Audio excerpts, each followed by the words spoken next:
ছোট্ট দুটো কথা বলি। 14 সালের পর থেকে জামাত আর কোথাও ছিল না।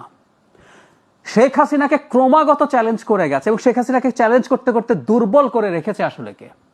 বিএনপি। আমি প্রায় বলি কম্বোডিয়ার মতো হয়ে যায় না বাংলাদেশ। কম্বোডিয়াতে যেটা হয়েছে শেখ হাসিনার প্ল্যান সেটা ছিল। ওখানকার প্রাইম মিনিস্টার হুন সেন 26-27 বছর ক্ষমতায় থেকে তার ছেলেকে ক্ষমতায় বসিয়ে এখন শান্তিতে ওখানেই আছেন। শেখ হাসিনাও তাই চেয়েছিলেন, হয় নাই কেন? শেখ হাসিনা কম্বোডিয়া বানাতে পারে নাই কেন? হুন সেন কম্বোডিয়াতে প্রধান যে বিরোধী দলটাকে ভেঙে দিতে পেরেছিল। বাংলাদেশে বিএনপি 10 বছর ক্রমাগত চ্যালেঞ্জ করে গেছে। স্টেকের আলাপ শুধু জুলাই না, এটা খুব ভুল কথা।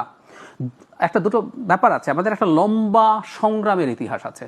আমরা 71 সালে একটা মুক্তিযুদ্ধ করেছি, কিন্তু আমাদের লড়াই না 52 থেকে শুরু হয়েছিল। সো এটা লম্বা সংগ্রামের ইতিহাস। আপনি যদি বাদ দেন, আপনি ইতিহাস বোধ নাই আসলে। সো বিএনপির স্টেকের সাথে জামাতকে প্যারালাল করার মধ্যে খুব বড় শয়তানি আছে।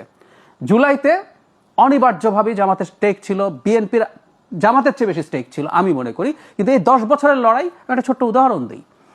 28 অক্টোবর 2023 সাল বিএনপি ঢাকায় আসলো, লক্ষ লক্ষ মানুষ। বিএনপি সেইখানে কি করা উচিত ছিল নিয়ে সমালোচনা আছে। বিএনপি রুখে দাঁড়ানো উচিত ছিল আমরা মনে করি।